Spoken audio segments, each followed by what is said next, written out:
look at it. So just for the viewing public, I guess, tuning in.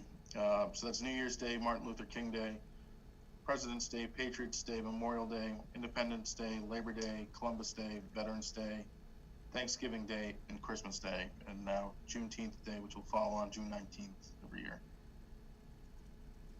All right, all of those except Patriots Day, while in Juneteenth Day are federal holidays, I believe. Don't know if Columbus Day is. You're right, it might not be. But I think you're right, Larry. I think everything else is federal. Speaking of which, has there been any talk of changing the name of Columbus Day in Walpole? Not in Walpole that I'm aware of. I know there's been some discussion at the state level. I think our own state senator had filed something in Walpole, Senator Paul Feeney. But I'm not. This holiday caught me by surprise. I don't know about the other holidays. So, I'm just throwing it out there. If we want to take that up now or wait till it's actually before us before we. And I'm not proposing that we do change the name. I'm just anticipating that at some point it's probably going to get some traction, and we'll have to deal with it. But maybe not today. Yeah, my suggestion for Columbus Day, I think something probably will happen at the statewide level. If the town were to do something, I guess with any holidays that locally recognized, it would probably happen at the Board of Selectmen level. This is only for the purpose of the personnel bylaw. So obviously, Columbus Day would exist outside the personnel bylaw. So I think if the Board of Selectmen would probably be the proper body to deal with holidays, but I think, like you mentioned, John, I suspect that something might come up at the state level for that. So, Patrick, does the actual law that was enacted, I feel like I read it back when you sent me this memo, and I probably should have read it again tonight. Does it require each municipality in town to make it a paid holiday, or is it just recognized by the state as a holiday? How does that work? So it requires us to recognize, but it requires state buildings and municipal buildings to close. Okay. So the issue of pay is dealt with within the personal bylaw. Okay. Something that's kind of been brought to our attention from council is that of the 12 state holidays, the only one that wouldn't be a paid holiday would be the one dealing with racial justice. So we wanted to kind of, in the interest of keeping all the holidays consistent, add this one to the other 11. I see. Do we know what that one day of non-union labor is worth, by any chance? I don't know off the top of my head. This is what, only 80 employees that we deal with? And I'm just curious. Yeah, so the 80 employees, I guess if you took, and again, I don't have this information available to me right now, but, we could calculate that in terms of, we could figure out what the budget is for those 80 employees and divide it by the number of actual working days in the calendar year. But again, I don't have that information available to me right now. Okay. I actually kind of thinking of that. That question may be asked at town meeting when this is being discussed, right? Some people will be curious about what it's going to cost the town. Good point. Thank you. And that would lead to my next question. So if it's a paid holiday, and if there are certain departments in the town that may have to work, how would that work? I guess what I'm trying to say is it, if you had, I don't know, if we're still in the midst of a pandemic and certain offices need to remain open, things that we have seen this year that were really out of the ordinary. Do those employees get time and a half, double time? How does that work? So the positions that I think we're talking about mostly either wouldn't have to work or are salaried positions. So like myself or some of the department heads, for instance, it's if we're required to work, we would work. In fact, let me take a look at the bylaw. where it says, and if employee must work on the holiday due to an emergency situation as determined by the town administrator, then the employee may take another day off within 30 days of that holiday. Okay, So that's, Okay. that's the blanket language for all the holidays, so that would Okay. apply to okay, Juneteenth if it's added to the list. okay, thank you.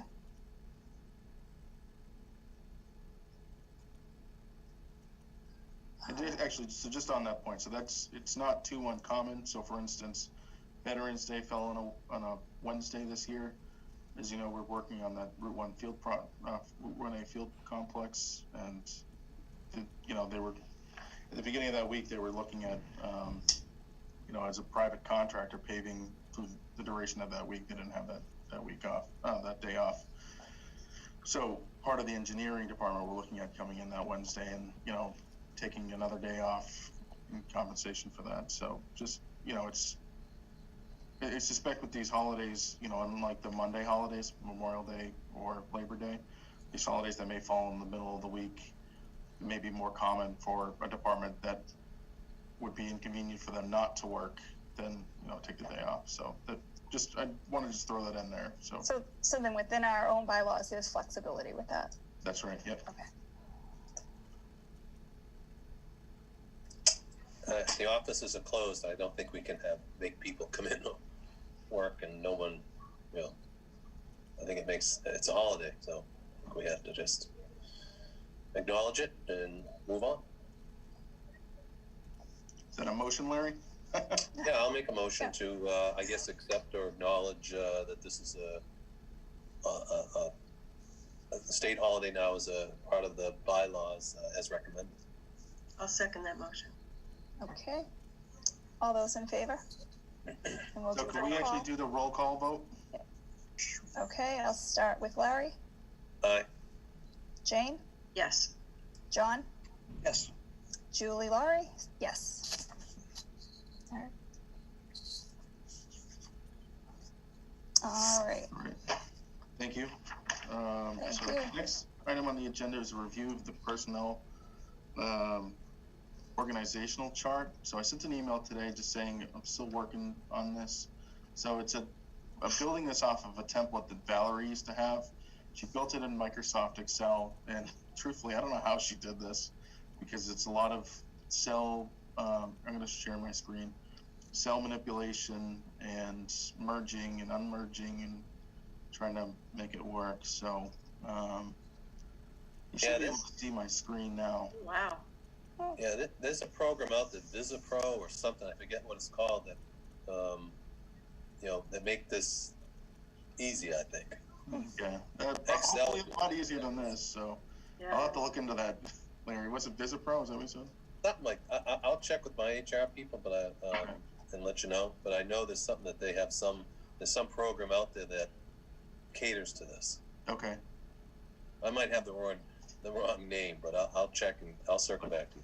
I started looking at a few different ones, and they just didn't seem to be quite what I was looking at. Like there's one in Microsoft Word, and with an organization this big, it wasn't exactly what I was looking to do. So in the email that I sent around earlier today, I mentioned that I haven't quite gotten to the point where I've been able to add in the fire department or the police department or the DPW yet. So what I've done, at least in the meantime, you'll see these cells here. I've just added in the chief positions, so kind of as placeholders, and then obviously underneath their departments will follow, and then DPW.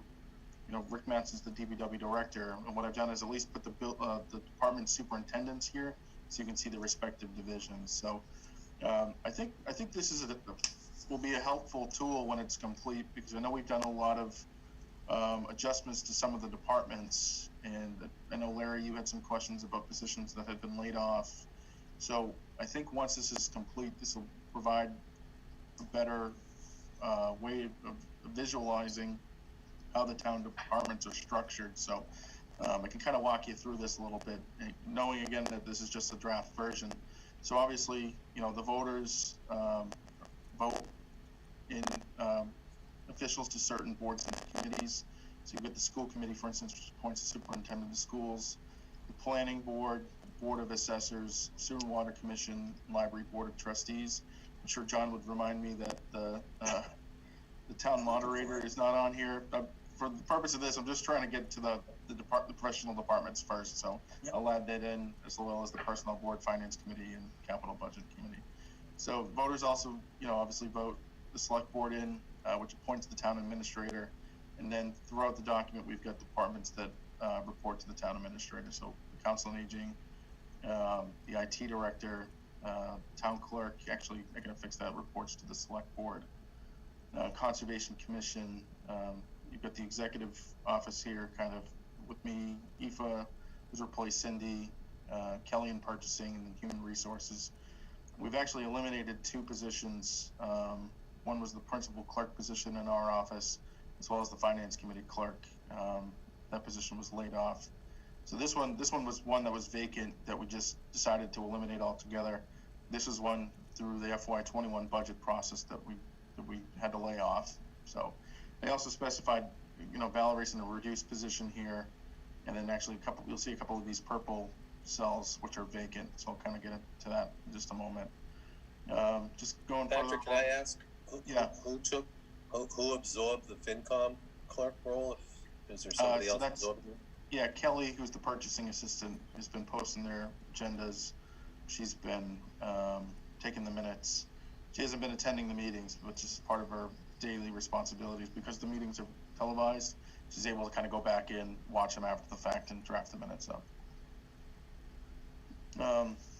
Moving on, Health Department, which is comprised of really just I could add in the public health nurse down here, the health director, deputy health agent, staff assistant, community and economic development director, who oversees the zoning board of appeals, secretary, the recreation department, so you've got the director and assistant director and the program coordinators.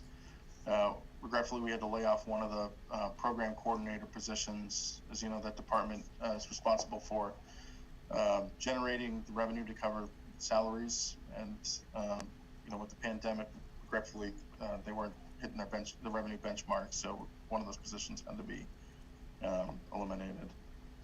Veterans agent John Cogan actually just yesterday came into town hall.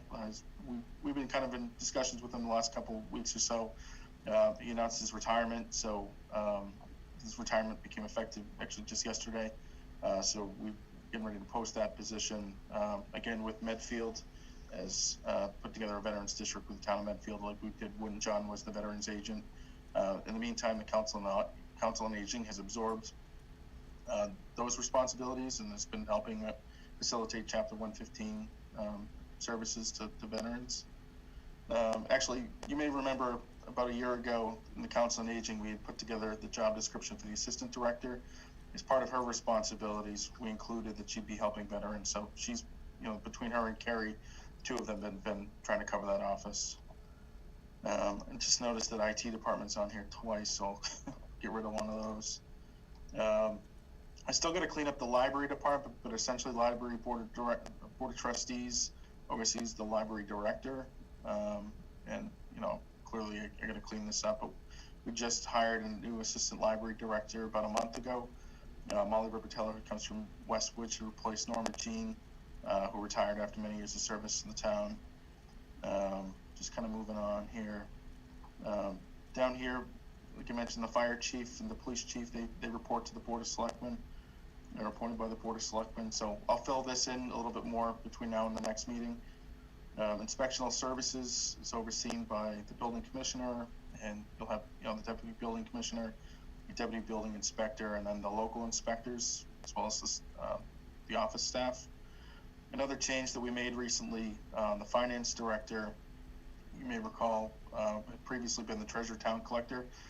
We've changed that in recent years, and Jody Cuneo has become the finance director, who was the town accountant. So this is actually, I think, what prompted the initial request for the organizational chart, to see how the finance department was structured. So you've got Jody, who oversees, she's the finance director for the entire finance department, but as the town accountant, she oversees specifically the responsibilities of the accounting department. So she's got an assistant town accountant here, and Stacy, who's the principal clerk. And then on the treasurer collector side of things, Lisa Sinkus, who was the assistant, has been promoted, and Joan, who was the collector's staff assistant has been promoted. So Lisa is now the department head for the treasurer collector's office, and she oversees these positions. So the collector customer service representative is one of the positions that has been and remains furloughed. And then we're still trying to backfill this position. So this office is actually down 2 people right now. I'm not sure when we'll be in a position where we'll be able to recall this position. So, and then the only other big one, after which I'm happy to take questions, is the Department of Public Works.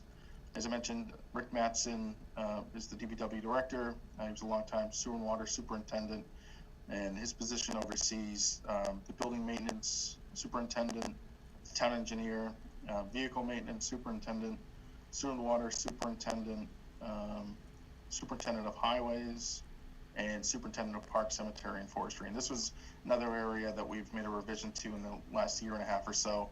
It used to be one superintendent that oversaw all these divisions, but you may recall Rick came before the board about a year and a half ago and said there's a difference between planting trees and putting down asphalt, and you're not going to be able to find that same skill set. So the decision was made, and town meeting concurred that to split these positions out. So now Drew Hand is the superintendent of highways, and Justin Montas the superintendent of park, cemetery, and forestry. And then another position that we eliminated, just to put this in here, was under the town engineer's office. The principal clerk in the engineer's office had retired this past summer. So Cheryl Pember, who was the senior staff assistant for DPW, was taking on kind of a more centralized role. So it was assisting with the engineering office, as well as she'd been previously providing support to building maintenance and to the DPW director. So her responsibilities have been more centralized and consolidated. But that's pretty much it in a nutshell. Like I said, I'll work on filling out fire and police and DPW and just correcting some of these other items here. But are there any questions before the next meeting?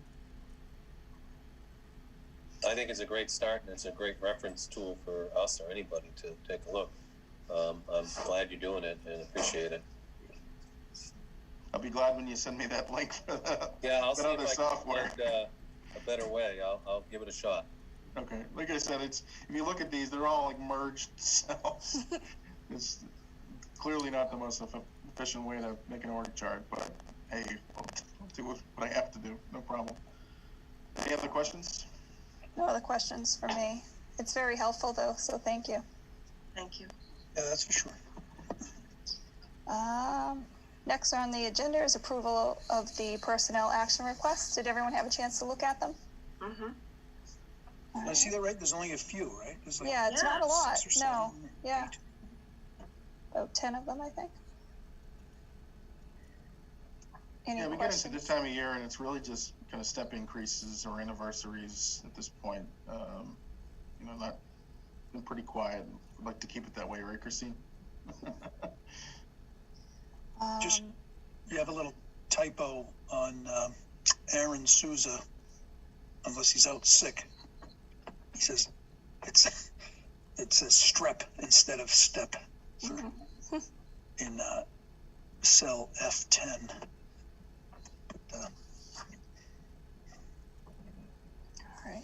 All right, we'll make that revision. Any other questions? I don't have any. All right. And do you need us to vote to Yeah, a if you roll call could. vote? I can't remember how you Yeah, wanted roll us to do call that. vote. And if I'll you- make a motion to accept the, what's the form called? I can't remember. Personal action requests, right? Personal action request for today's meeting. I'll make a motion to accept it. Can you also, in the motion, authorize me to sign on your behalf? So spoken, yes. I second the motion. Okay, all those in favor say aye. Oh, excuse me, roll call vote. We'll start with you, Larry. Aye, yes. Okay, Jane? Yes. John? Yes. Julie Laurie, yes. 400. All right. Last thing on our agenda is the minutes from November 10th, 2020. Can I ask that the minutes we do it next month? I didn't have really a chance to look at today, and I just asked if you can get them, when you sent stuff out on Friday, that would have been great. I just didn't have really time. I skimmed and had a couple thoughts or comments I'd want to edit, so nothing major, but if you wouldn't mind, if we vote on it next month or next time. Works for us. All right, so we'll hold off on that. I appreciate it. And Christina caught that a few of our minutes weren't up on the website, so since I don't know if any one of this board had any questions or the viewing public, but I've added those to the website earlier this evening, and I brought them down to the clerk's office. So as far as minutes that have been approved, we're all caught up where we need to be. So Thank you for posting them. All right, is there anything else? I have a question, because I'm reading the minutes. I guess we talked a little bit about Val and filling that position. Is there a timeline, by July 1st, September 1st? I'm just trying to figure out how we can keep doing, with an org chart like that. I think we need someone, fully engaged. I don't know. That's just me. yeah, so she and Jim had a 1-year kind of agreement, and an agreement that they would revisit it on a yearly basis. So I think she was brought in, Christine, August sound about right? July or August? It's closer to July. Yeah, so I would imagine that review, that discussion will probably come up about July sometime next year. Thank you. Okay, anything else, guys? All right, so I know Mike wasn't able to make it this evening. Do we want to put another date on the calendar for the next meeting? I don't really foresee a reason to meet again the month of December. December's always kind of crazy anyway. If you want, we can kind of take a look at the second Tuesday in January, which looks like January 12th. If you want to take a look at that night. That sound good for everybody, or? Yes, that sounds fine. That works for me. Sounds good. Okay, so next meeting, January 12th. I can't believe I'm saying 2021. Oh, Gosh, wow. Thank God you're saying 2021. I know. Let's hope it makes a difference. Yeah, I know. All right. All right, everybody, so we'll see you January. Oh, I guess we're gonna do a motion. Yeah. Can I get a motion? Make a motion to adjourn. I'll second. All right. Roll call vote. Larry? Aye. Yes. Jane? yes. John? Yes. And myself, yes. Have a great night, guys. And All right, thanks, see you in everybody. January. Have a good holiday, See you everyone. next year. Yeah, thanks. Have a Bye, good guys.